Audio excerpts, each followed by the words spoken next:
Hello and welcome to the Patient Strain podcast, an uncensored platform for cannabis users and people affected by cannabis use to discuss and share their stories and experiences around the cannabis plant. All content on this podcast is thoughts, views, experiences or expressed opinions of the guests or hosts and should not be taken as legal advice. Firstly, we like to keep things open and free-flowing, so please introduce us to you and your relationship with cannabis. Thanks very much for having me on, Colin. My name's Ross McMillan and I've had a lengthy relationship with cannabis now since I was about 14 years old. I'm now 40, so my mental arithmetic is not my strong suit, but quite a while, longer than I've had these grey hairs anyway. I came to love cannabis. Basically, I read about it quite a bit in high school, and none of the stuff that I was reading was really explaining to me why it was illegal and why alcohol and tobacco were widely available in shops. So that led me down a rabbit hole. It was round about that time that we just got internet in the family home for the first time. So off I went on to Ask Jeeves and some other probably long gone search engines, and as I say, went down the rabbit hole of learning everything that I could about cannabis. My neurodivergence led me basically to try and soak up as much knowledge as I could about all aspects of it, from like the industrial side of things, obviously the drug side of things, recreational use, and also the therapeutic use. And everything else in between, the biochemistry and the growing side of things, and it all intrigued me so much. I then got involved in cannabis activism and advocacy, which then led me to meet some people that were involved in more kind of national movements, which then led me to the United Kingdom Cannabis Social Clubs, UKCSC, and things kind of progressed. Obviously, I was doing my own things. I had a little cannabis social club on the go of my own for about 13 years now. Started off as just a Facebook group, moved on to Instagram, and then into the real world, and then into the CBD industry and wellness in general. And I now have this place, my own business, which is a wellness business, a little bit different from most of the wellness businesses that most people have probably encountered, but either in real life or online. Not only do we provide therapies, but we also sell supplements and superfoods. We have a little cafe area, which is a kind of community hub, and we also provide information on CBD and medical cannabis, including how to get prescribed and guiding people through the process. And that kind of brings us to about now, pretty much. Sweet.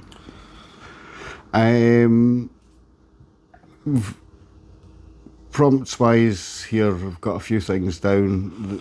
The war on drugs has had a lasting impact on access to cannabis, especially for patients. How did your own experiences or those of people close to you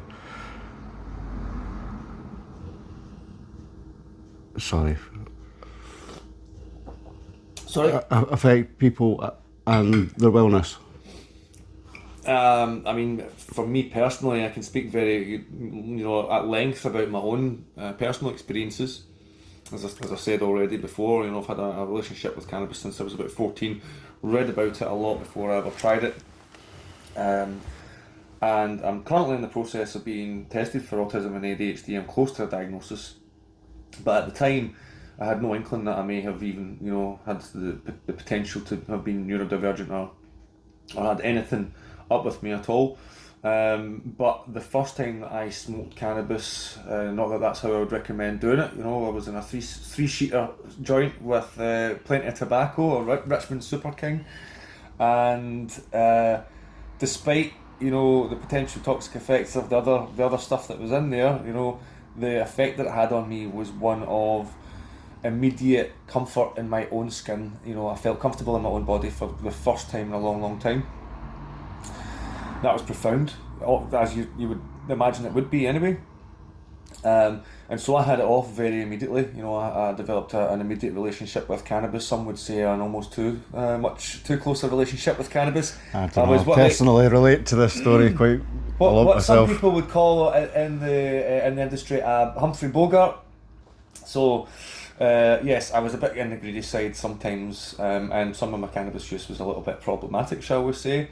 At times when I leaned on it, you know, when my mental health's been poor. But better that than, you know, more harmful substances, I say. Yep. And it's not done me any kind of major long-term detriment. But what has done me long-term major detriment has been the treatment that I've had from the police during that time. Right. Excuse me. So the first time I got caught, I was maybe about 15, 16.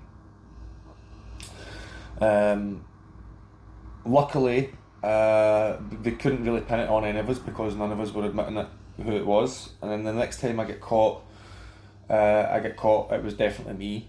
I had a little bit in my pocket. I was doing nothing wrong, but they decided that I looked suspicious. They pulled me to the side. I obviously was conscious that I had some illegal substance on me. It was, you know, just a little bit of hash for back in the day. And so, as they kind of asked me to come round to the curb so that they could frisk me, I tried to fish it out of my pocket and ditch it. And that then led them to having to take me to the cells and strip search me. So not only did that make me go from having a reasonably healthy relationship with the police in general to now having quite a healthy disrespect for the police for the way that they treated me for doing nothing. You know, I wasn't causing any harm, and I was not causing. I didn't give them any reason for them to stop me in the first place. So that was a hugely eye-opening experience. But then, of course, the process of being taken back to the police cells and processed, and being essentially made to strip, which I still stand by. I see it as a sexual assault, really. You know, it's nothing less than demeaning. I understand some people, they may need to make sure that they don't have any more harmful drugs secreted on their persons, but for the most part, you know, they've already found what they had, you know, or in some cases they haven't even found anything. They take you to the cells, they make you strip, they make you part your cheeks. That's their words, not mine. They make you do a squat and lift your Johnson and your sack essentially, and do a squat, and then they give you your clothes back, and it's kind of, I imagine, much what it would be like for somebody after they had been assaulted. You know, the dirty feeling, the demeaning feeling. Again, your description is something that I've personally experienced, and it feels like you're being assaulted. I don't understand how it can be different because somebody's wearing a uniform and it's called due process. Yeah. To force someone to remove their clothes. One of my first interactions where I was strip searched, they says, what if I don't want to remove my clothes? They says that they'd forcefully remove them.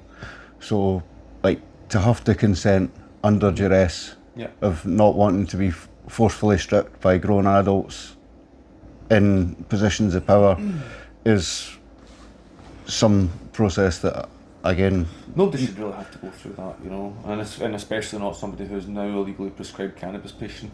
And actually, on that note, I have unfortunately, since that fateful time, largely because after that time, every time the police saw me, you know, at 16 years old, they went, he's definitely going to have some hash on him. And whether I did or not, you know, they would stop me, they would they would pat me down, they would check inside my socks and everything, you know, down around about the waistband and my trousers out in public.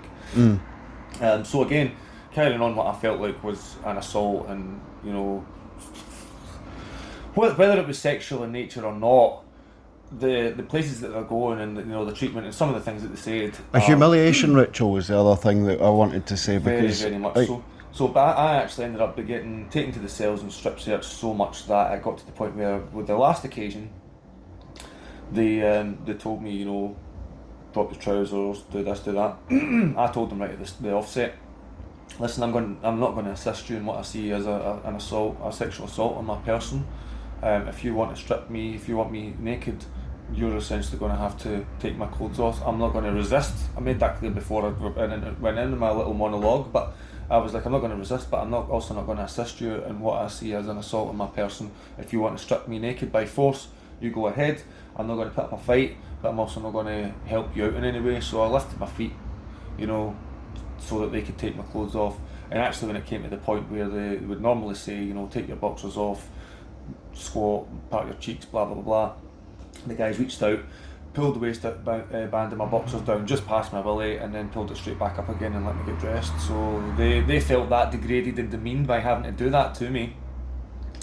And don't get me wrong, those officers were actually, out of all the officers that I had dealt with, one of the, three of the more polite and humane officers, and so that's probably why they felt, you know, demeaned and degraded by that. But there were some who I felt have taken great pleasure in the whole process, and some who I've been found with nothing on me at the time. I've been taken for, you know, having done nothing for no reason. They had no knowledge of my previous cannabis fines on me, and then threatened that if I ever told anybody about them having even taken me to the police station, that they would, for what, excuse my words, but using their exact language, I would shit on you and your whole family. So, you know, you can imagine at 15 years old, that's quite a scary prospect.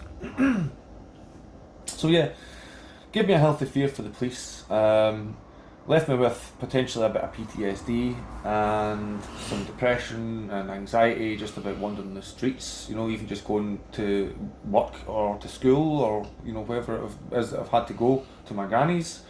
You know, so that's hugely affected me. And then job prospects and things like that, you know, knowing that you've got a conviction, even though technically I've never had a court conviction. I've been spared the one time that I did have my 3 cannabis sort of fines within the 2 years period when it resets or wipes or whatever.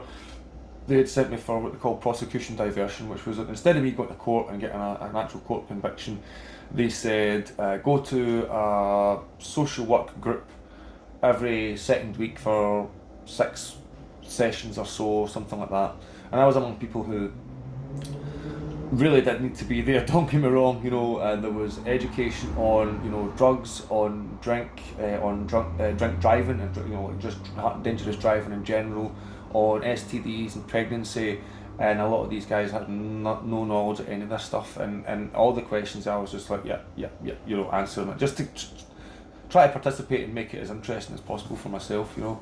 And the lady, the social worker who was kind of running the group, was kind of like, Ross, I honestly don't know why you're here, like, and I was just like, literally just got caught 3 times within the 2-year space with possession of a wee bit of hash, you know, a midge's ball, as they would say. And that's unfortunately been enough to potentially land me up, you know, ruining any potential career prospects, you know, my ability to move to America to live, or, you know, or any other countries for that matter. Not ideal at 15, 16, 17 years old to be going through that, you know. So that was hugely detrimental to my mental health. And then there was the stigma. I had found something that made me feel good in myself, and then just the stigma that cannabis has in itself then meant that I then started questioning, well, the fact that cannabis makes me feel good and I want to do it every day, does that then make me an addict, you know? Does an asthmatic who needs to take their inhaler every day, does that make them an addict? You know, if it made them feel good as well at the same time, you know, where does that line become? It becomes very, very blurry between therapeutic pleasure and just, well, as I say, I've had problematic cannabis use at certain points when my mental health was at its lowest, and all I wanted to do, because it was a pleasurable experience and it was simple, easy, quick dopamine, you know, rather than leaving the house, I would just sit and get stoned. But as I say, much less harmful than doing that with other substances. But, you know, I've seen it from both sides, sort of thing. I know how it can be used as a crutch when you use it to negate all else.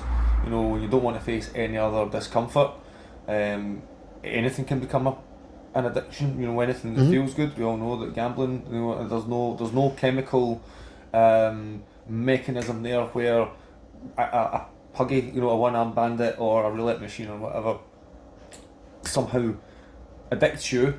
You know, there's no addictive chemicals in there that's coming out and going into your bloodstream. However, just that behaviour, that something that gives you a little bit of break, a bit of an escape, or a little bit of pleasure in what can otherwise be sometimes quite a cold, difficult existence. You know, I don't think people should be made to feel that that is a bad thing to do or a taboo. You know, as I say, I think that a big part of the therapeutic value of cannabis is actually the fact that it just makes you feel good. At the end of the day, I think that's how serotonin treatment works. You know, there's the serotonin model of depression and anxiety have both been debunked. And essentially, a very good quote that I heard was saying that serotonin cures or helps to treat depression and anxiety means that they have a deficiency. And depression is like saying that if somebody drinks tequila and they feel good, that means that they must have a tequila deficiency. You know, it's just that you're just given something that makes somebody feel synthetically good, and to an extent, cannabis is synthetically making you feel good. But I think it also makes you enjoy and take the time to smell the coffee, to smell the roses, to stop and actually look at the sunsets and pet the dog, and you know, and where we may otherwise be so consumed by our own depression and anxiety and otherwise that we literally can't see the joy that should be right in front of us often, you know. So cannabis definitely has brought me feelings of happiness and joy and an appreciation of life and health that I wouldn't have went down half the rabbit holes around my health had it not been led there by my cannabis use or interests or conversations around it. It's totally. it takes you in so many health quests that it's been good for me. I'm not saying as you've detailed there that there's not times where use is problematic in people, that people overuse it, that it is something that can be overdone like everything. But I think that in the economy that we exist, there's not many people are at that end of the scale where they're using too much on a continuous basis because it's unaffordable. Yeah, and much unlike many of the other drugs that people use to drown out or block out their sorrows and things like that, cannabis doesn't really work like that. At least not for too long. You know, for a small period, you can kind of go, oh, I don't want to do that. You know what? I'll just have a joint instead. Oh, I don't want to do that. I'll just have a bong. Oh, I'm not too keen on that. You know what? I'm going to avoid that. I'm paying my bills, making that phone call that I really want to make, doing my dishes, etc. I'm just going to have a dab. I'm going to have a bong, whatever. There comes a point with cannabis which I don't think happens, at least not like mechanistically. I think a lot of people maybe naturally come to that conclusion, but I think with cannabis itself, instead of it just being you naturally coming to the conclusion, you know, I can't do this anymore, I think cannabis actively starts to hold a mirror up to you and starts to give you anxiety. Like you'd be sitting trying to avoid do the dishes, opening your bills, phoning the whoever, the brew or whatever, and you're sitting having your joint, or you're sitting trying to enjoy your bong kicking in, and your brain just keeps going back to that thing that you should have been doing. Well, again, the social circles that you and I have kept in our adult lives, mostly around cannabis consumption, there's a lot of social associates have left using cannabis through their own choice and their own realisation, as you're saying, that it's not working for them as it did or as it should. Yeah. So they take a break, they leave it, and again, there's not that many other problematic drugs that people decide upon themselves You know what? I feel like giving the crack up for just a few weeks and we'll see how I feel. You know, I don't really hear people saying that, do you? Even the powder, you know, it's like, or the alcohol. You know what? I'm just gonna I'm just not gonna drink for a few weeks and see I'll have a few weeks off and see if I feel better for it. However, I'll actually say on the counter to that point, I know so many people that have had problematic lives that have obviously found some sort of relief in alcohol and other drugs, including cannabis, and then they decide, you know what, it's come to a point, everything's come to a head, I need to make healthier choices for my life, and instead of giving up the alcohol and the nicotine, they go, oh, the weed. It's got to be the weed that's causing my problems. I'm going to give up the weed and I'm going to continue drinking every weekend, all weekend, and going out and being promiscuous with I don't know who because I've been drinking all weekend and sometimes during the week and all because my self controls went out the window, and then well, let's get a packet or let's get some pills in the go, and it's very easily done. I lived that life for a period myself, so.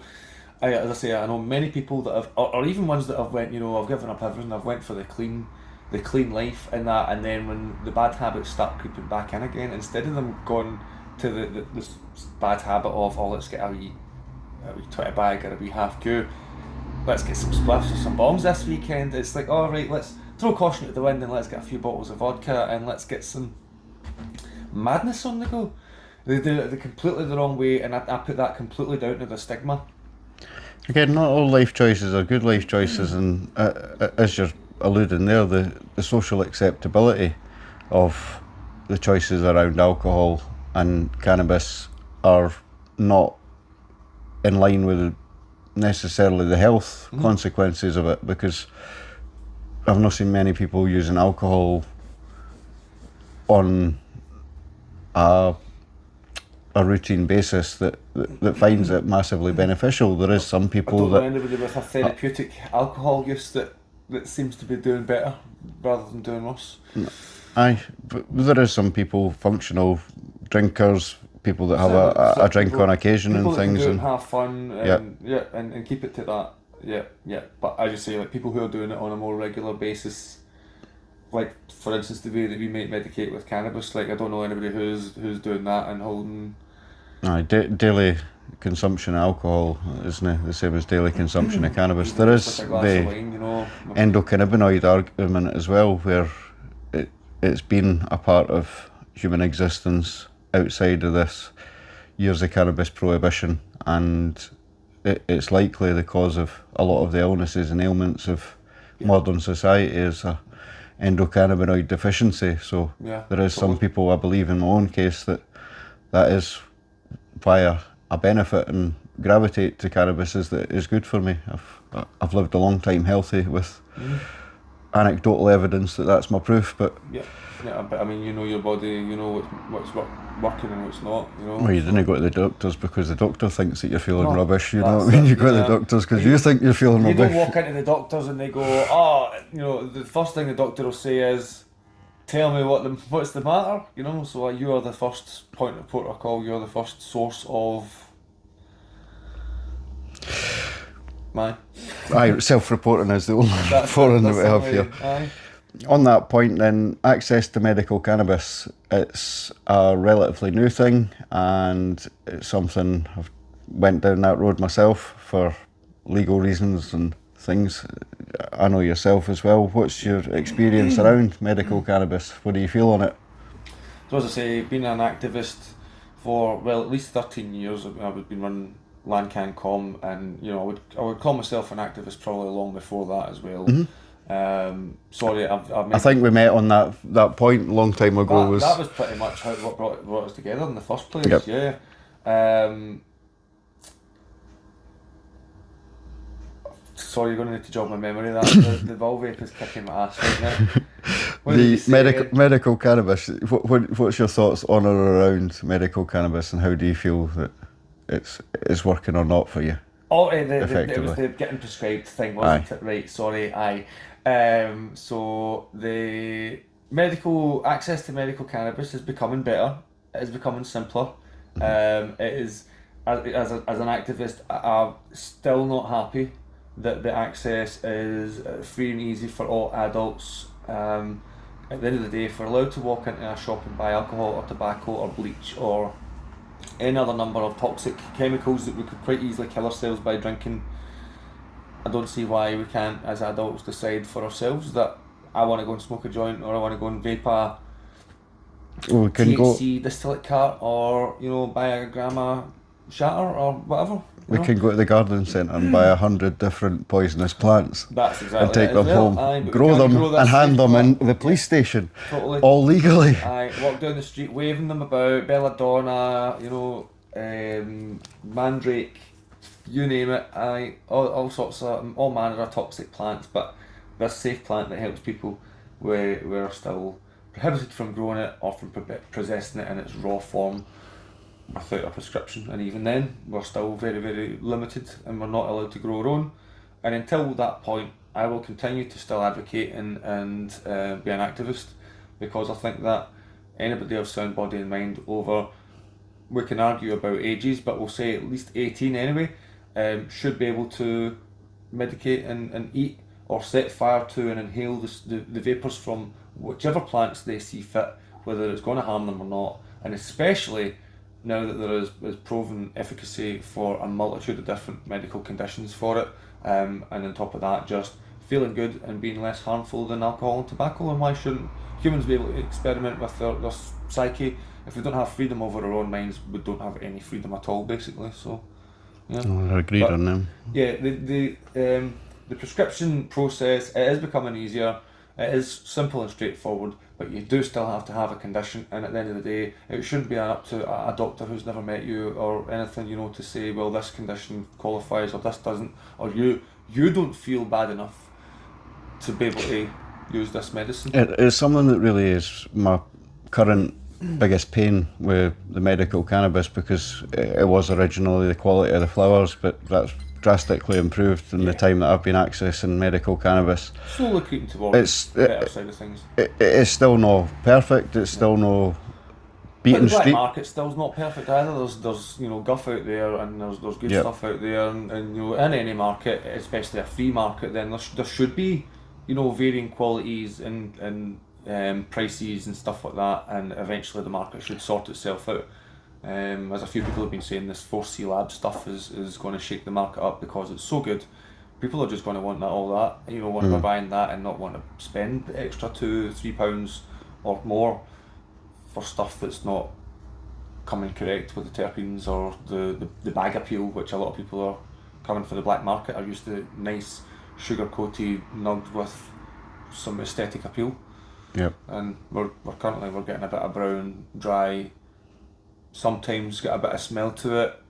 It's another thing for me is that the price and quality should correlate. You know what I mean? The lower priced ones should be of a lower quality than the higher priced ones, and currently the market isn't reflecting that adequately. There's too much trial and error has to go on as well. There's no way for you to sample without having to invest in 10 grams. I know that there are now dispensaries that are offering smaller amounts. But I think they started and stopped that, if I'm not mistaken. But did it get stopped again? Cause I think it was one of the clinics that got shut down or went bust or something. Not cost effective or something. Yeah. And again, it's another problematic side of it for me is that all the packaging that's required. If you see these pictures of the medical cannabis grows, and then I don't know if it's a quirk in my brain in the way that it works, but I see that broken down into 10 gram pots and how many plastic tubs that picture equates to. Or mylar bags or whatever they're packaged in plastic pots is one of the primary methods. It's painful to see that as an impact of... And no returns system, no way for you to send that stuff back to them.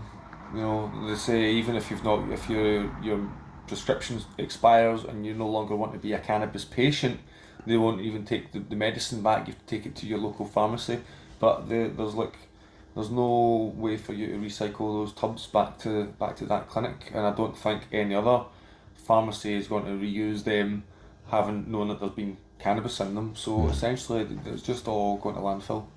Yep. So what should be a green renewable, especially now that it's become legitimate. You can understand drug dealers who've got no care other than their bottom line. I suppose we're talking about potential pharmaceutical.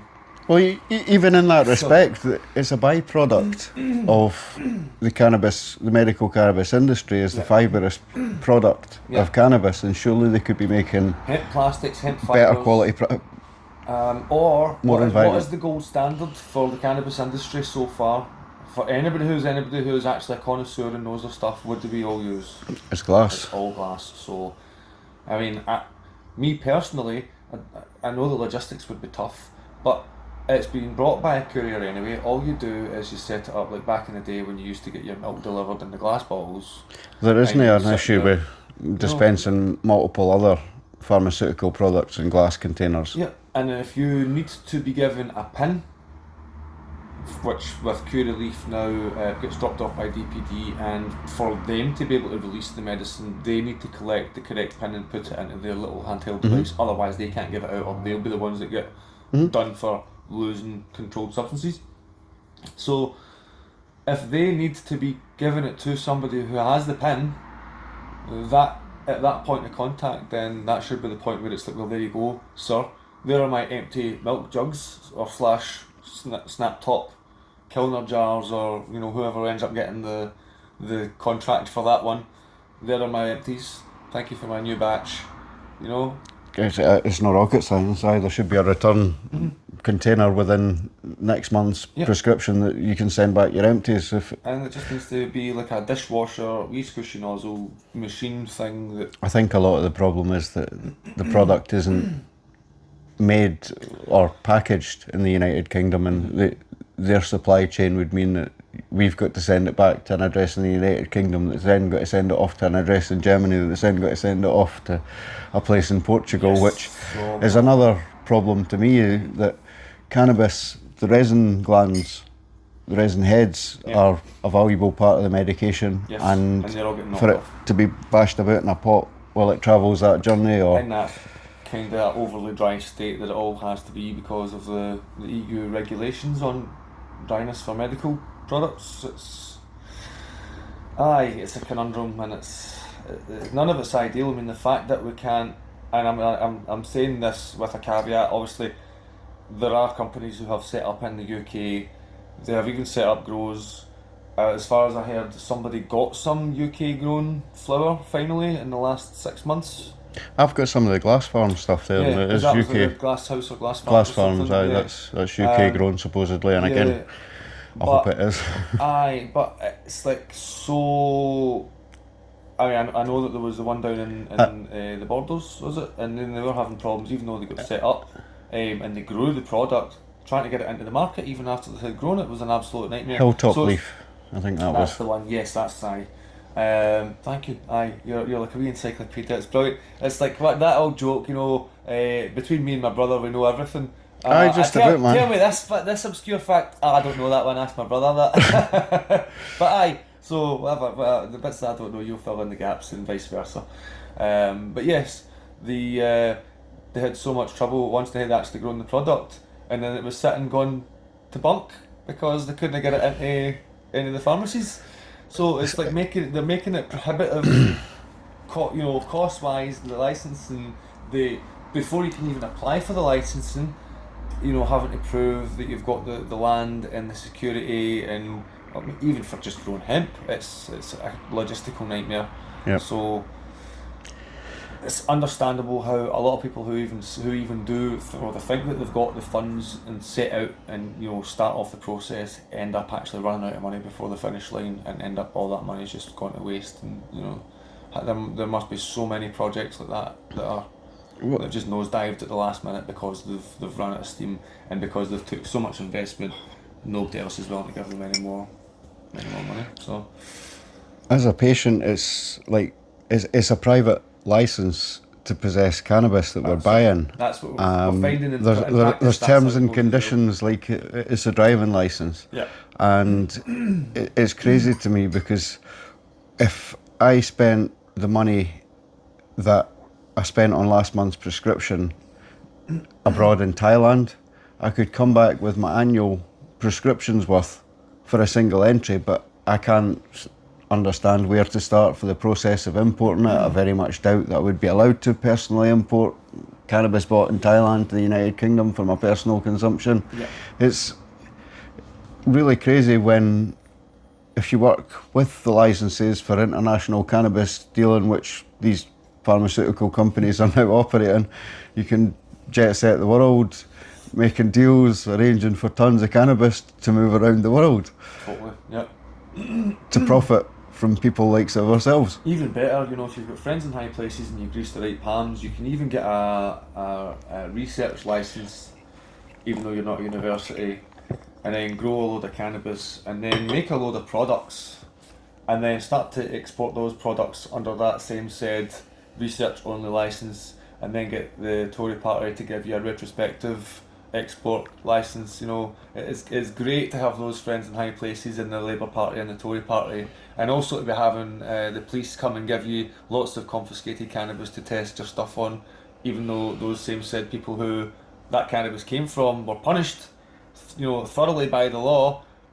This guy then is getting given lots of. Oh, this guy, I'm saying, ha! Bit of a pun there. So, Well, we'll see if they picked up on that one. But yeah, aye, it's totally a 2 or 3 tiered system, and we are on the definitely. bottom tier, unfortunately.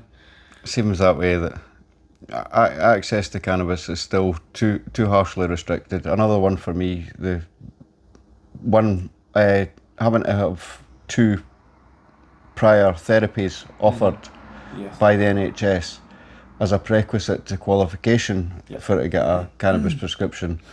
If somebody's been using it to their therapeutic benefit criminally and wants to use the legal market to access their cannabis, they still don't have the right to do so. Yes. Somebody should not be forced or coerced into some sort or form of treatment when they know that they have a treatment that works for them. No matter what, whether there are known side effects or not, if you know something works for you, why should you then be forced to try and take something else that is essentially a gamble? I don't It's think you've just got a to be no. forced to try it. I think it's Well, just you've got to be that's what offered they're it. trying But to it's try. it's one of them supposed that to- even it's even supposed in to have at that least 10 case in course, Yeah. like if someone wants to access private medical cannabis and goes and describes their symptoms to a doctor and says how cannabis helps them, that should be the prerequisite for their That is, cannabis in my prescription. opinion, exactly. A specialist being assessing the person on their medical needs and requirements, not on their previous medical history or whatever. It should be an expert in cannabis that's consulting with a patient. Yeah, yeah. And I might be giving a little bit of gold away here, but actually had, and I'm not saying this will be the case for everybody, when I was applying for my prescription, Curaleaf kind of went, I feel, above and beyond the call of duty for me, because at the time I didn't actually have a prescription. I didn't actually have a diagnosis for them to be prescribing me on. But they actually went after me going through the process. I kind of, just as a matter of interest, to see, you know, what happens if I apply without my diagnosis on my records. Because any time I had medicated with cannabis in the past, it had worked for me then. So I'm like, you know, didn't need to go to the doctor for most things. But went through the process. They got me off the phone very, very quickly and came back and were like, you know, sorry, we can't justify giving you anything because you don't have the diagnosis on your records. But Curaleaf actually went above and beyond and messaged my GP and says, you know, after me saying to them, you know, I think I have hypermobility, but I've not diagnosed. I think I may be autistic or ADHD, but again, not diagnosed. The doctor, the specialist that I had the online consultation with from Curaleaf, actually had said, I've already taken it upon myself to email your GP and to say that you're essentially, potentially, not meaning this to be like a rhyme or that, you know, spitting bars, but essentially, you're potentially walking around for all this time untreated for these conditions. You know, we need to, as a matter of urgency, get you tested so that we can actually determine what the actual problem is, so that we can give you some active course of treatment. So within a week, I had been taken in by my GP to go and get some bloods taken to make sure that I didn't have an inflammatory condition. That was why I had the joint pain. And then less than a month later, from actual initial point of contact with Curaleaf, through the NHS, I had already been diagnosed with hypermobility or hypermobile joint syndrome. So that was me then, got my details updated and went back to Curaleaf and said to them, you know, assuming that I was going to have to go back through the consultation again. And actually they're just like, email us over your updated medical records, so now that you've got a diagnosis, we can approve you on just that. So I'm with my medic, and I was speaking to somebody through the week, and they did, like, I was asking a couple of questions myself as to how it is, what it is, and how it works, and they says it's a shared care agreement is what they have, like, with your GP. They're both in charge of your future health and your healthcare arrangements. But the good thing with that as well was, because it was Curaleaf that had referred me to the GP to get tested, and as you say, they're expecting that you're supposed to have tried 2 treatments for whatever diagnosis you have. Well, I got diagnosed for the hypermobility, and Curaleaf, the doctor for Curaleaf, the specialist, had recommended that I be prescribed like gabapentin, pregabalin, and something else. And then when my GP was like, right, well, you're after doing the Baton test score on me thing, where they check your flexibility of your joints. She said to me essentially, Ross, your symptoms are consistent with a diagnosis of hypermobility, so I'm putting that on your record for you, right? Curaleaf recommended that we try you off on these drugs. However, the fact that Curaleaf are potentially going to be giving you an experimental medicine in the form of cannabis, I don't want to give you one of these pharmaceutical drugs, because that might actually interfere with your medical cannabis that you're going to be getting prescribed. She didn't know that it was actually supposed to be a prerequisite of getting this medical, at least as far as I'm aware, she didn't let on that she knew that I was supposed to have tried these 2, standard treatments or 2 medications before I could then get the medical cannabis. But because I then took that email from her, where she had written on my medical record, we are not going to give Ross any of these other prescriptions because it might interfere with his medical cannabis. I then went to Curaleaf and went, look, if you don't give me medical cannabis now, I'm not going to be getting any treatment for my hypermobility syndrome, because they're not going to give me anything else because they think I'm getting medical cannabis. So essentially that then tied Curaleaf's hands to having to give me, as I say, at that point they were essentially just like, send us over your updated medical records with the diagnosis on it, and we'll get you your first prescription out, 10 grams of AAA, which was lovely. Got me nice and stoned. Unfortunately didn't do anything for my joint pain, but it got me on the medical cannabis journey. Yes, got me on the merry-go-round. You, with your activism and your cafe here, permit medical consumption of cannabis within the lounge. How did you come about that and your decisions around it? So for a period, I was, as I said, I've been an activist, and with the aim of trying to get medical cannabis and just cannabis in general access for all adults, recreational or otherwise. And in that process I created a members only smoking lounge, which was an illegal venture. It was real cannabis. There was no prescriptions at that point, at least not among any of us.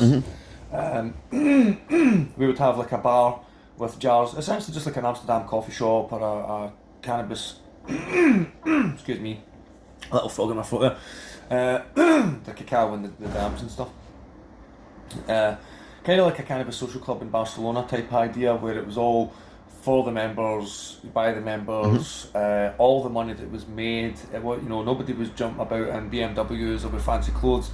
It was all going straight back into the club to buy like more couches and tables and TVs and just make the place look nicer and be more comfortable for the members.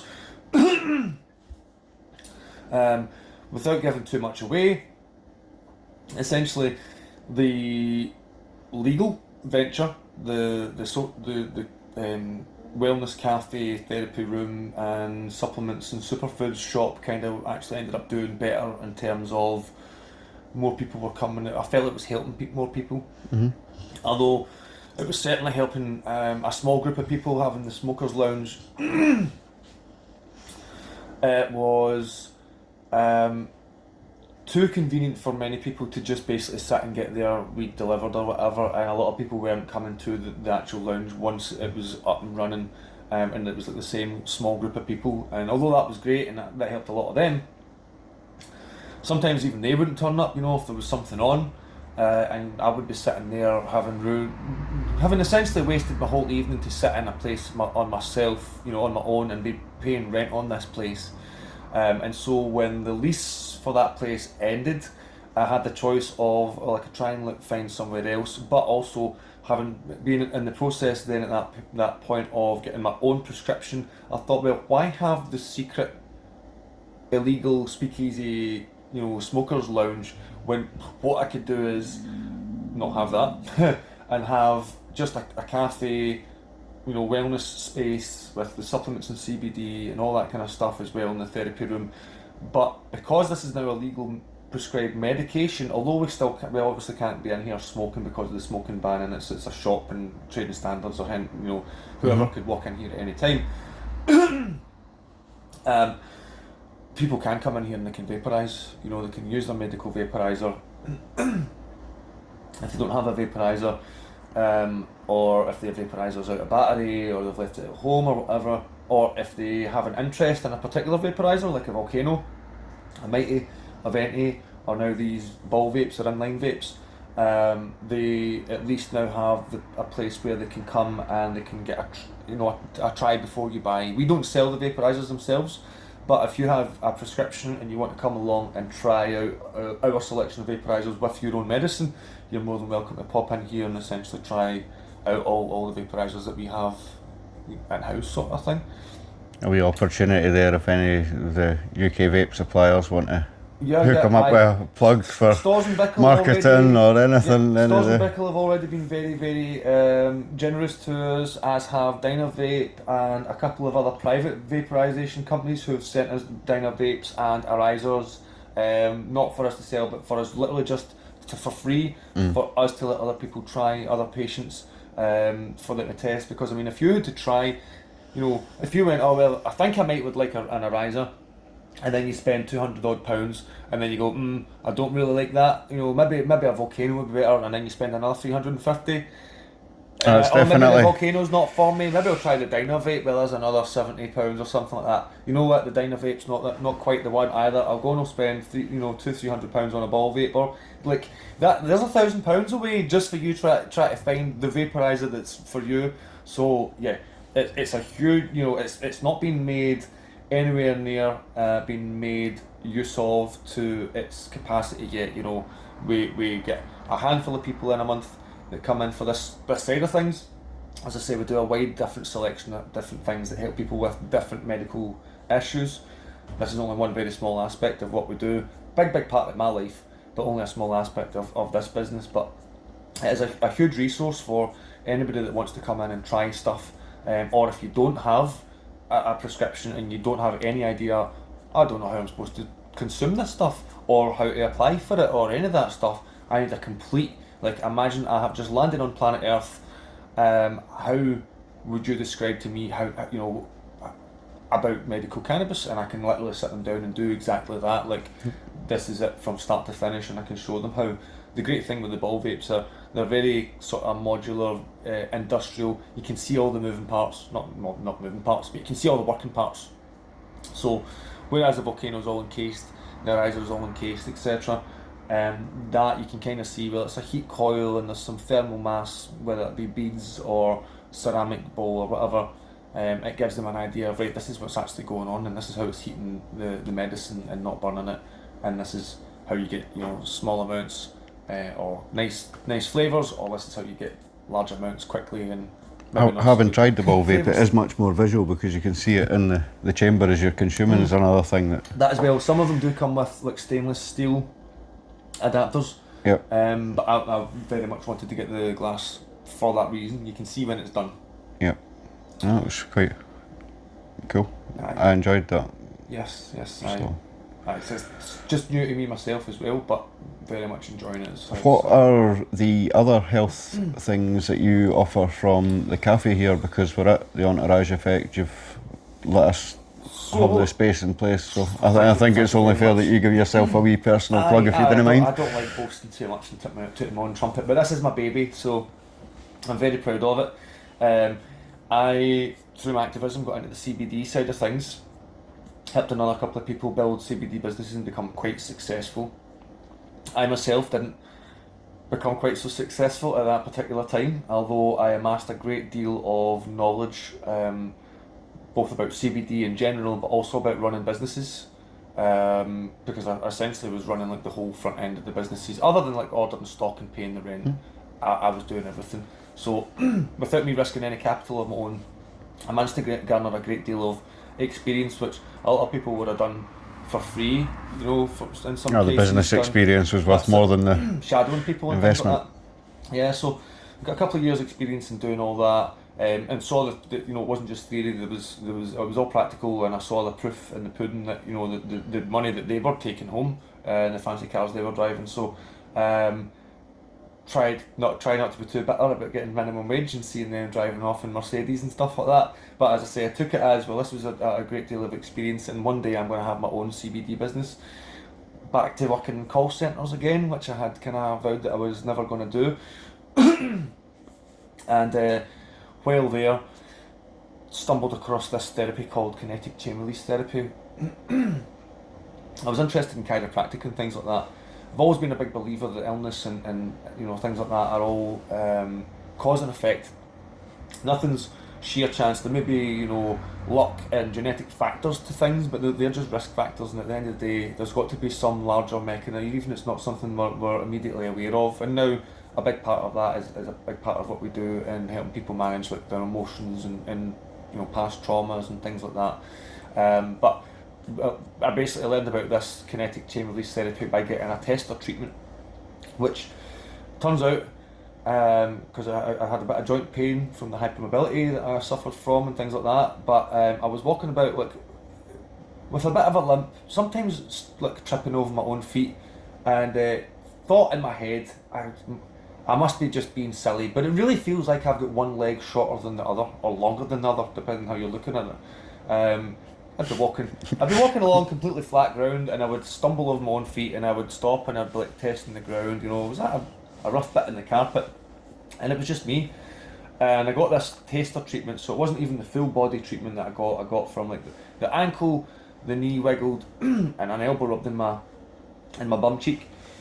And not to try and not give too much away, the ladies like get off the treatment table and try and walk to the end of the room and come back, and I nearly collapsed. And when I did manage to walk, I was like curving off to the left. I'm trying to walk in a straight line to this back wall, and I'm curving off to the left. I'm trying to make it to that door handle there, and I'm curving off to the left. And then I'm like, what the hell? And I would like line myself back up again, and I'd start walking, and again I'd be way off to the left, and I'm like, what the hell's going on here? So eventually, after 2 or 3 little laps, I was like able to get it together. But all the tension, you know, and there was a lot that I was aware of. I had an impingement in my neck, I had this sciatica, and this leg length issue that I wasn't really aware that I'd had. All resolved within in the space of a 20-minute treatment and 2 laps of this little space in the hall. I was healed. That was gone, and on top of that, all this tension and all this pain in my body, all this stuff that was going on that I wasn't even aware of, had just melted away and disappeared. Which then meant that my mental health, my mood, just went like through the roof, and I literally skipped out of that place and jumped. Probably the worst thing I could do. Jumped straight back in my car and drove home. But over the next few days, it continued to work on me, and that's how I was kind of like, I don't know if this is something you need to be. I initially thought you'd have to be like a physiotherapist, chiropractor, osteopath, or masseuse, have some sort of bodywork qualification already to be able to learn this, to add it on to your current skill set. It's actually designed for any layman to be able to learn it within the space of 2 days. Maybe not master it, but at least learn the base 23 manoeuvres to then go out and help other people, just pretty much the same as me. You do over time develop an intuitive feel for people's bodies and things like that, so you can learn how rough, how gentle you need to be, for want of better terminology. But it is absolutely profound. I know you've now. I've tried it a few times, and I think it's great. I've recommended it to my parents and things like that. And so I mean, it went for just the CBD. I was interested into then going, right, I need to learn how to do this, and I need to open my place. Probably the first place, because I didn't know anybody that was doing the both at the same time, kinetic chain release therapy and CBD. And with my experience helping build the other CBD businesses, I realised everybody who's not like me, who doesn't or has not already went down the rabbit hole and learned everything there is to know, or at least everything that they can find out on the surface level and on Google searches about cannabis, has got lots and lots of questions. But then at the same time, they think they're a nuisance asking you these questions. So what I found was, one of the businesses, people would be have a question, constantly looking behind them, making sure there wasn't a queue, making sure they weren't taking up your time, sort of stopping you from dealing with anybody else. So the first thing in my mind was, when I set this up, it's not just going to be a shop. You won't just walk in, buy your CBD and whatever else and then leave. I wanted to set it up like a cafe, and make it, like a safe space and community hub where people could feel comfortable about coming and sitting with a tea or a coffee and asking all the questions that they had to ask about it. And then on top of that, when I've got water-soluble CBD products, functional mushroom powders, sea moss gels, collagen powders, protein powders and things like that, people can then try those products in the actual teas, the coffees, the porridges, the toasties, the smoothies and everything else that we do. So where people might have been forced previously to buy a whole packet of something for £30 to £60 or even £100, they can come in here, they can get one shot, one coffee with one little dose of something, creatine, collagen, CBD. They can decide, well, that's not for me, and that's all they've spent is 50p or a pound.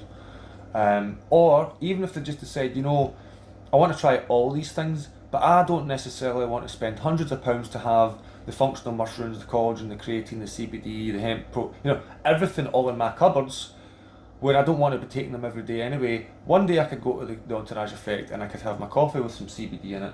The next day I could have my coffee with some functional mushrooms. The next day I could have it with some sea moss gel. And they're not stuck with any one product. They can mix, they can match. Don't like to name drop other businesses, especially not big corporations, but we're trying to be kind of like the Subway of wellness. You come in, you choose your bread, your bread and butter, and then all the fillings and everything, it's all very much customised to you. And that's why we focus more on powders and liquids rather than capsules and pills, because many people that come to us have already been through the ringer. They've already been given loads of different painkillers, anti-inflammatories, antidepressants from the doctors. The last thing they want is for somebody to be going, here, take some more pills on top of that. So our aim is really getting people to reduce their pill intake and just pharmaceutical drug intake in general. We don't force that. We don't advise people to do on their tapering or the reduction, other than do so with professional guidance. Don't just cut off your medicines.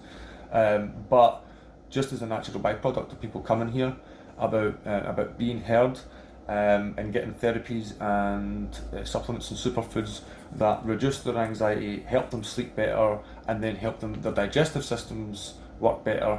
That then has a positive knock-on effect on everything else, because of course when you're digesting better, you're actually getting the nutrients that you need.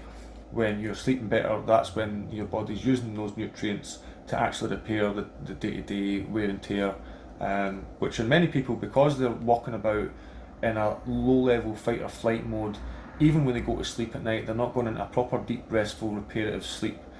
So they sleep, but they wake up feeling still just as tired, and their health essentially just goes on a downhill spiral.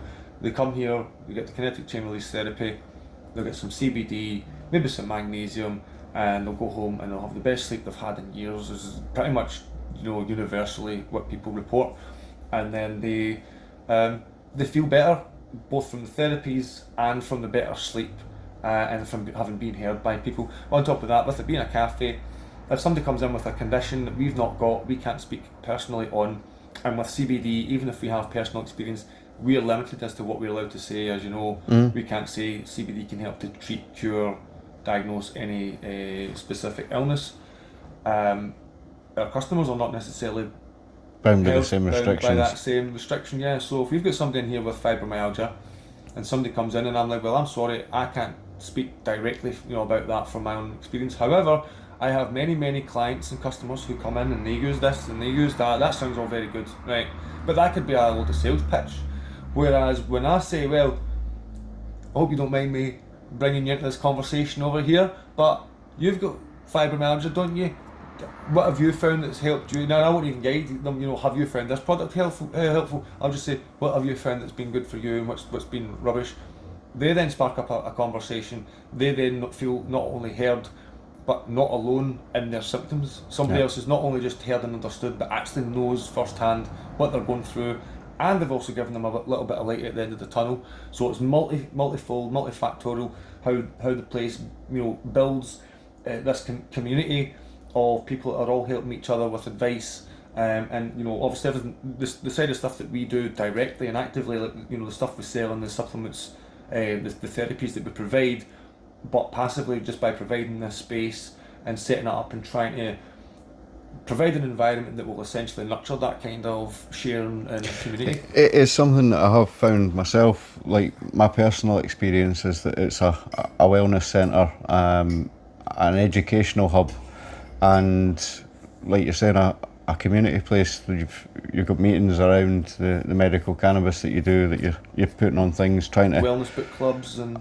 have people come together on common interests, and it's a nice space that you've got here, and thank you very much time and company in it. So it's one of the notes there that I've got is that it's educational. Like you're not just selling products, you're also sharing information, which I feel is a valuable thing for it. People won't buy a product they don't understand. If they don't know what it is and how it does what it does, then why would they ever want to come and buy it from you? So, as I say, one of the CBD businesses that I did work for previously was right in the centre of a very busy part of Glasgow, and so it got a lot of footfall, and it was great and easy to ask people or grab people off the street and just basically ask them, have you ever heard of this product before? Have you ever heard of CBD? Or sometimes they would see you and just go, what is this?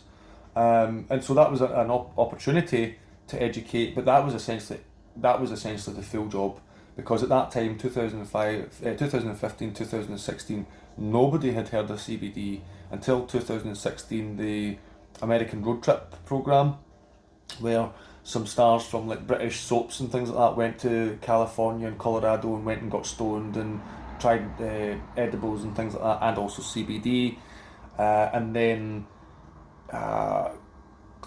what's her name, St Clement's, the lady that played Pat Butcher on EastEnders, big earring lady, is it Julia St Clements or something her name was? I'm not great with celebrity Can't remember names. either, right? But lovely lady, but she said at the very end of the very last episode of that, since coming back from America, she hadn't smoked any more cannabis and got stoned. However, she had brought back some CBD oil and she'd been using it every day, and it had been working wonders for her. It wasn't fibromyalgia she had polymyalgia rheumatica, Right. which is, I think, is like a more severe, like more like arthritis sort of version of kind of fibroid type symptoms that was affecting the bones themselves rather than just the connective tissue and stuff. But yeah, she said it worked wonders. Just at that we had an influx of people who'd obviously googled it and found that we were a place, probably the only place at the time selling it. So people came out of the woodwork, all asking all kinds of questions, and that was really, for all that time and all this time now, still really nothing's changed. My job when it comes to wellness and when it comes to CBD and all the products and the therapies we do is it's education. People want to know what it is, what's involved, what does it do, how might it help them.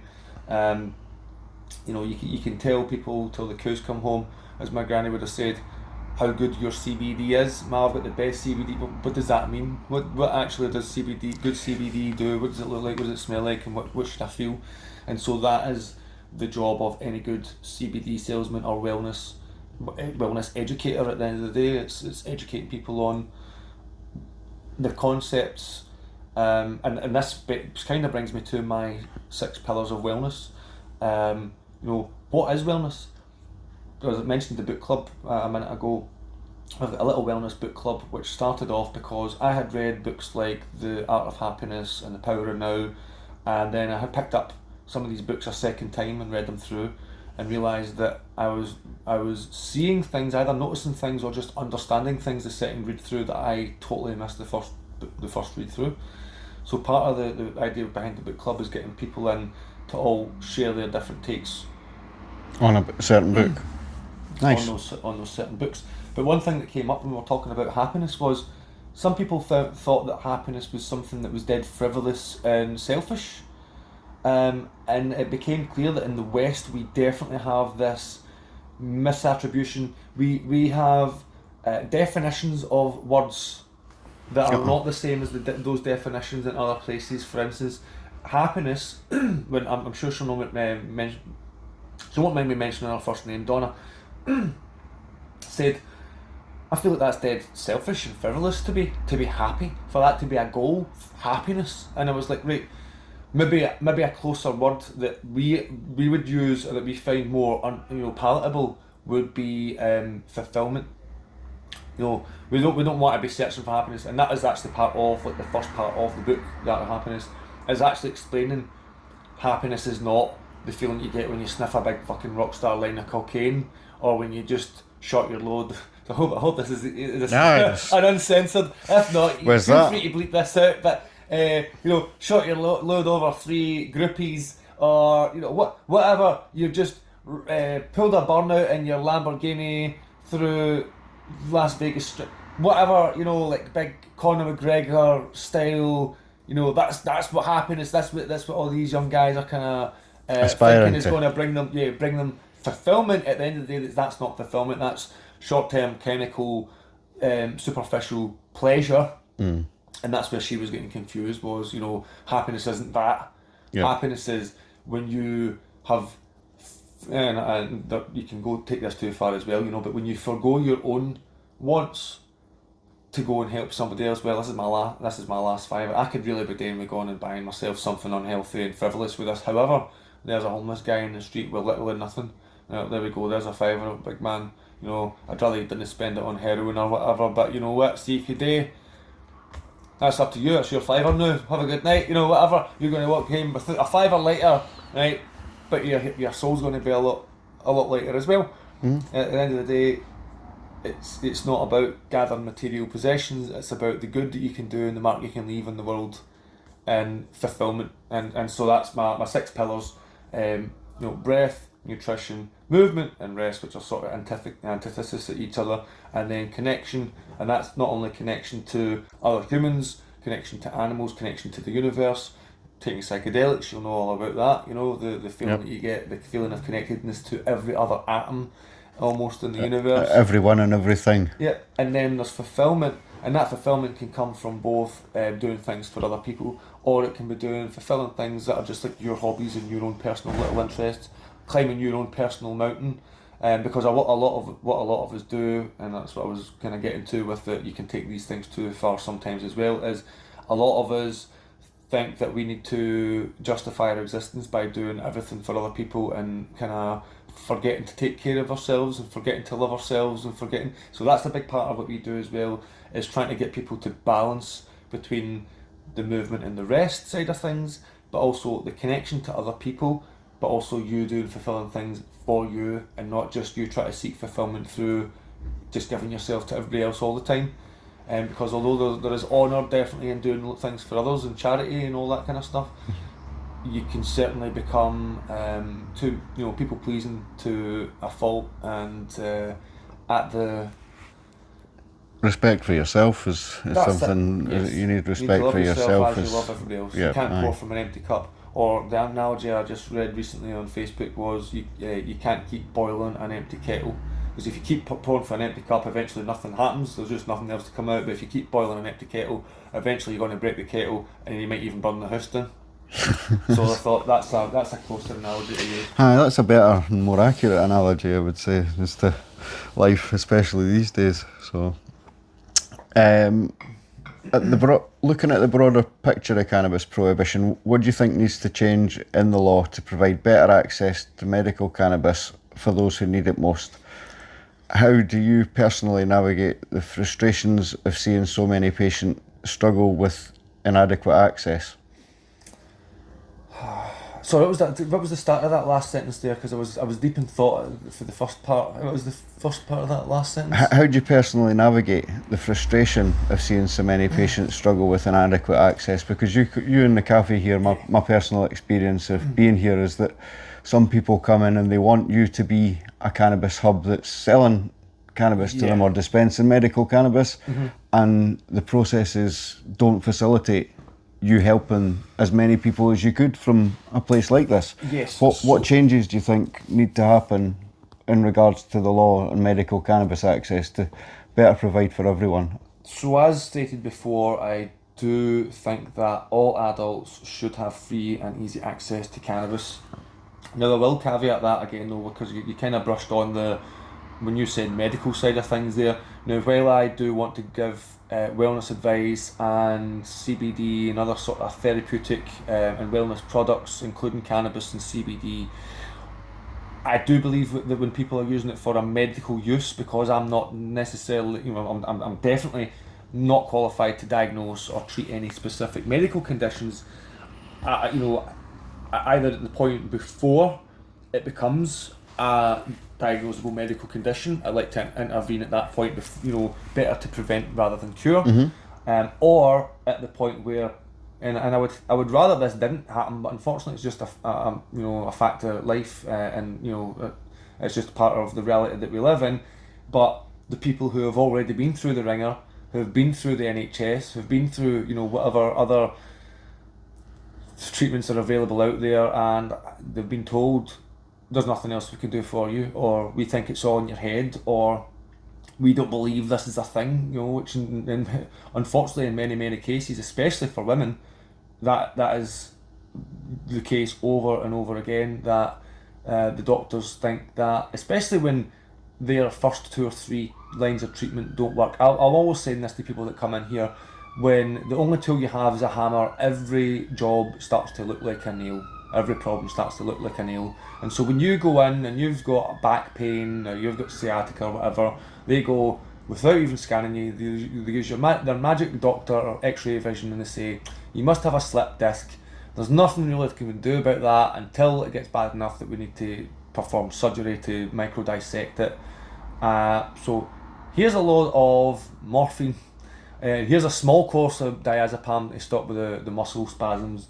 And then if that stops working, then here's some stronger again opiates, and here's some stronger again opiates, and then it's, well, we don't actually have any stronger opiates, so now we have to start using synthetic opioids, and then your risk of OD and all that is going astronomical and stuff like that, and stomach problems and liver problems, and just not a route that a lot of people want to go down, and so I've went off on that much of a tangent. I've kind of forgot what the hell I was saying again. The ADHD and the weed is strong. Basically the painkillers and stuff, they don't work, or if they do, they only work for so long. And every problem, because they only have painkillers or surgery, or we can put you on a 1.5 year waiting list for counselling or whatever. That is the only tools that they have at their disposal. So everybody that comes into them is going to look like somebody that should respond to one of those options. And if you don't respond to one of those options, their options then are to go, well, is it me? Am I doing something wrong? Or is there some inadequacy in the field of medicine? But they've dedicated their lives to that and went to university, and all the pomp and all that. So we need an integration of cannabis into the healthcare system. Definitely, that's a big part of it. Yeah. But just the matter of fact that they're like, well, none of these problems work. I can't, because of my ego, and I don't mean that like my big huge ego. I just mean because of who I identify and how my world view. I can't assume that the field that I have dedicated my life to is inadequate, and there's literally just no answers that we have for this patient, because nothing that we've tried so far has worked. It must be that they are drug seeking and there's actually nothing wrong with them, or it's just their women's problems, which I can't speak on and I can't relate to because I'm a male GP, and so I'm just going to say it's that because that's a get out of jail free card. Or if you came to me presenting and you say, I use cannabis because it's the only thing that helps. Oh no. You think the cannabis helps, but actually the cannabis is what's actually caused all your problems. My problem started 4 years before I used cannabis. No, but you thought about using cannabis. So, there's many excuses for a common problem. Anything other than it's me, I'm inadequate, and I literally just don't have any other answers for you. And unfortunately, and I'm not by any means telling everybody or even any kind of small demographic with that same brush. Me and my partner, we have witnessed actual specialist consultants who have came to the end of her bed in hospital and literally said the words, I don't know what you want us to do. As medical professionals, all we can do is prescribe you pills or cut things out. And in your case, there is not a pill that we can prescribe, and there is nothing to cut out of you. There is literally fuck all else we can do for you. And unfortunately, at the time, that was the most abrupt and horrific message that she had heard, because it was literally the case of her getting all of her mental health pills, epilepsy pills, pain pills, gastro pills, basically everything, all her chemical crutches that she had been prescribed by that NHS.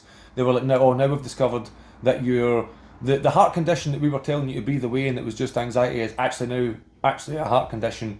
We need to take all of these other pills off you because they could all potentially trigger a fatal cardiac arrest. Yeah. Because they all interact with this QT interval, which is what she had wrong with her. So yeah, there's nothing more we can do for you. And fortunately, she was already a cannabis user. She had been actually kind of forced into taking an 8-year hiatus because, and I'm sure you'll talk to her about that later anyway, but she took an 8-year hiatus because the medical profession was like, oh, we think it's the cannabis is causing cannabis hyperemesis. So she stopped it for 8 months, and our condition got worse, and ended up in the hospital more. And then when she started using it again, even though it was being rationed by our abusive ex-partner, ex now, even though at tiny amounts, our health was getting so much better at that point, it became undeniable to her at least that was helping her, not hindering her. And so then at the point when she got all her other medicines taken off her, like that, even medicines that you're not supposed to stop immediately, you're supposed to titrate them all off because they can cause seizures and things like that, they whipped her off with the danger of this triggering a fatal instant cardiac arrest is more of a worry than you seizing or whatever else from immediate cessation of barbiturates or benzodiazepines.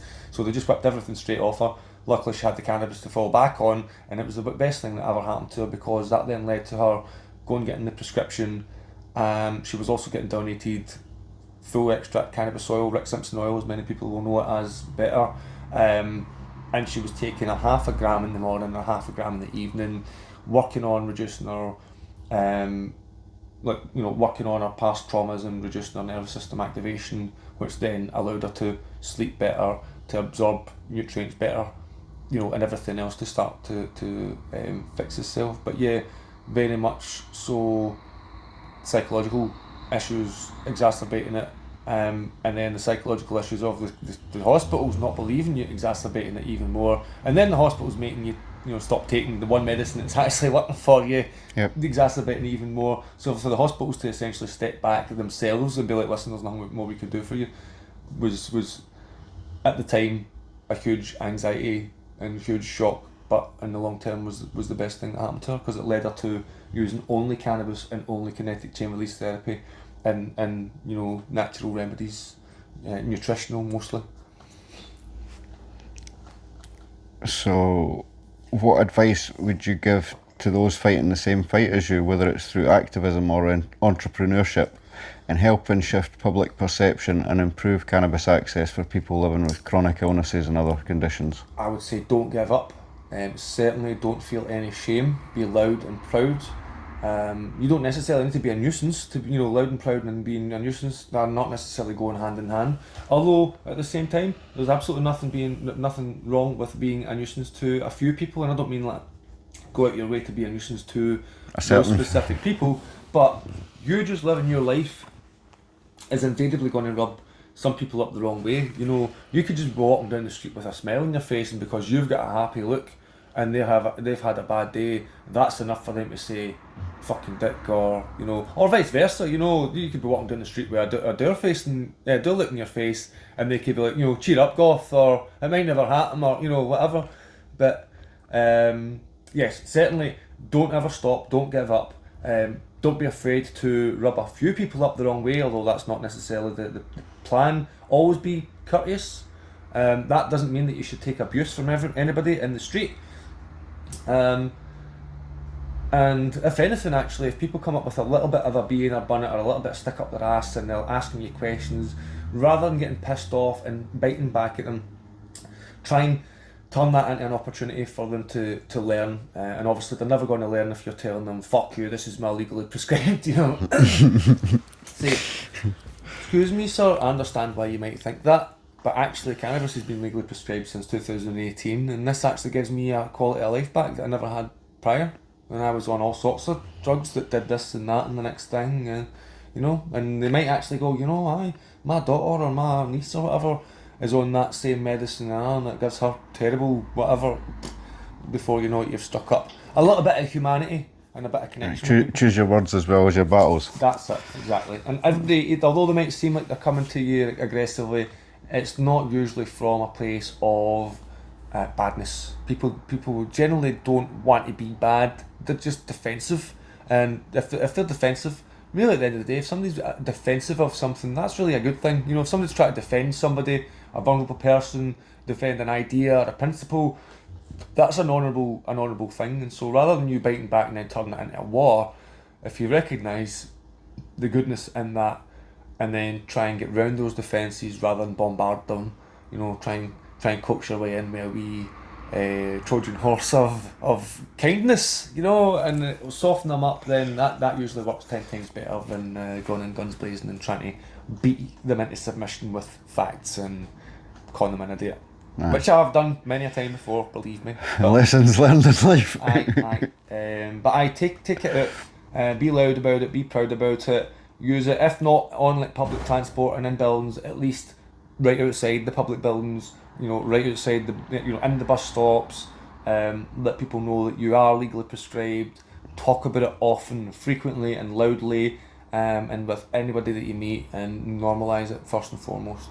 That's the biggest thing that we can do is normalise it, and when people see us all walking about, not zombified, but actually running wellness businesses, starting podcasts and doing, I mean, you've been doing all sorts of stuff for the last few years, fighting all sorts of cases, representing yourself in court, like crazy stuff. Trying anything that we can. Yeah, certainly not the stereotypical sedentary stoner stereotypes anyway. There's a lot of sibilance and alliteration in that, isn't it? I hope these mics are as good quality as they claim to be. Well, looking ahead, how do you envision the future of cannabis access for patients in the UK and beyond? What role do you think initiatives like the Entourage Effect Cafe will play in shaping a more accessible, patient-centred cannabis landscape?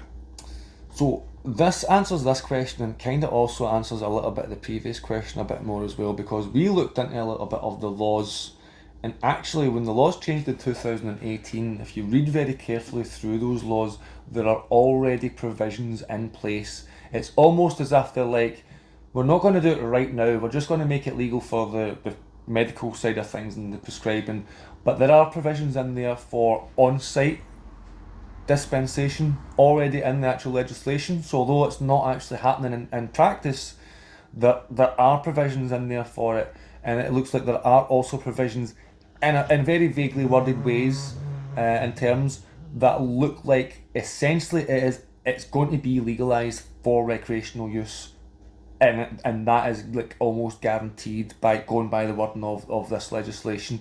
It is just a matter of time, and I imagine with Curaleaf doing their surveys, so to get like the £50 initial consultation instead of £100 and stuff like that, and the ongoing cheaper consultations, you need to fill in a questionnaire every 3 months. I don't know if you guys need to do that as well. Project 21, I'm pretty sure that was. Like access schemes and things. Like but yeah, so and what that's for is they're essentially taking all that data and compiling it as a huge cross-sectional study of cannabis as medicine, and they can then eventually go, well, look, we've got all these people that had this medical condition, they started off with this, they took this amount over this period of time, and look now what they're saying in their pain scores and in their mental health scores and their, so that is itself a huge study, a huge scientific study that they will eventually be able to go to the NHS and go, look, it's undeniable, it's helping this and this condition.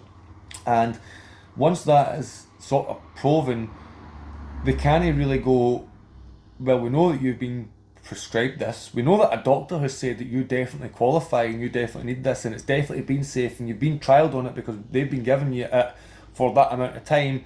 How can they really stop you at that point? Or how can they justify preventing you from turning around buying that exact same cultivar, same lights, using the same certified nutrients that's allowed in the pharmaceutical industry, you know what I mean, doing it all to the same. Some of the medical cannabis is actually turned up with seeds in it, so how can it be so criminal that somebody maybe plant that seed that came in their medicine and make their own medicine from it? But again, it is clear, the law is clear, just to be clear, the law is you're clear not allowed on to do that legally. Intentional germination is a crime for now. However, the actual legislation that allows for the prescribing of cannabis-based medicines does seem to also have a very vaguely worded, but it does seem to have provision for on-site dispensation, which is what I hope to do here eventually, as well as maybe other things like psychedelics and stuff like that. Maybe not just as like a shop sort of idea. I would maybe prefer to do that on a retreat sort of, you know, you come for an evening, there'll be like music and there might be drumming and, you know, maybe some food and obviously some people on site that if you have a freak out or anything like that, you know, that adequately staffed for the occasion. It would all need to be worked out beforehand. You know, that's not something that we're prepared for quite yet. But in the far off future, yes, starting off with cannabis on site, that would be fantastic. Kind of wanted to get the place set up and established before that happened anyway, so that it was just a case of getting the T's crossed and the I's dotted, and then actually starting the dispensation, the sales or whatever. But yeah, it does look like that's going to be a potential in the not too distant future, as long as there are no huge hiccups legislation wise. It's just going to be a matter of time on that side of things. And yeah, as I say, we hope to be, and I think we're already positioned pretty well. It's just going to depend on what are they going to hit out with. The prerequisites, you know, you're going to have like how many licenses, double doors with security and all that stand like. But at the end of the day, I know that if 50 other businesses start up selling cannabis, medical, recreational or otherwise, that I know that I've already got a good reputation in that sphere, and that a lot of people will trust me and my opinions and the opinions of my peers as well, more than they're going to trust some multi-billion pound corporation that's just popped up in the high street, you know, or Boots or Holland Barrett, because we've already been through that. Depends how shiny their baggies are. But again, that's an argument and debate for another day. This is true. I need to get my packaging game on point. But again, I've got like the golden black thing going on, so as long as I keep with that sort of, that should be that's good. It. You know, that was nothing against your branding and your things. It was more just a.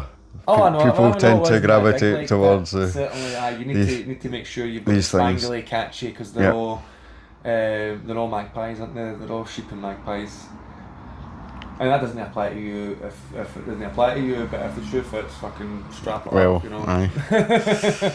Offence is taken, not given, isn't it? That's exactly it. The offence is yours, not mine. So, well, I think that about wraps up what I was looking to cover. Unless you have any closing thoughts yourself that you wanted to add, I don't think can wrap so. it up I'm at still that, very pretty much. fuzzy-headed for the ball vapes for earlier, and the cacao's now kicking in and kicking my batty a wee bit. But I just want to say it's been an absolute pleasure and an honour to be your first. No, thanks again for the help and getting it done. And No to me, problem it's at all. the conversation feels like it's went as I wanted it to. So I'm sweet at that. We Thank were you, man. both feeling our, you know, finding our feet and feeling out the ground and all that as we went there. But you made it very comfortable for me. Hopefully I did the same for you. Aye. And hopefully there was some good content in that helped some people. And this is it. And again, it's one of them that my aim is to have the platform open to people prescribed and non-prescribed that identify as cannabis patients, because your right to cannabis is not dictated to me or in any way, shape or form by whether or not you paid a private company for private for healthcare. There were no such thing as a doctor, you know. No, this is it. As you've said, there's a lot of people that would trust us with our experience in cannabis more than they would trust a lot of these clinics. Yeah. And again, it's still in the position where they're the experts now, and we're not, when a lot of them have got less experience around the plant and its benefits. Yeah. There's a lot of them don't know of the intricacies and the vast array. They're just doing a tick box exercise. They're looking to make sure that they're not leaving themselves open with mental health issues or liabilities around, like you says, heart conditions. Providing a product or a service, then you have that duty to yourself as well as you have it to any one of your customers or your clients. It's an unlicensed medication that they're providing access to. They have to treat it with cautions, but also with 6 years of prescriptions of cannabis and 0 interactions that have caused any major concerns, can we not have some sort of review and updating of medical cannabis rules and guidances and make it more fit for purpose and fit for the people that need the access? Is what I'm looking to do, and building a body of evidence, welcoming anybody on to speak their case about their case, and to put across the many difficulties and access issues and hindrances that people have come across, the discrimination and things that is commonplace. We're only going to combat that by showing people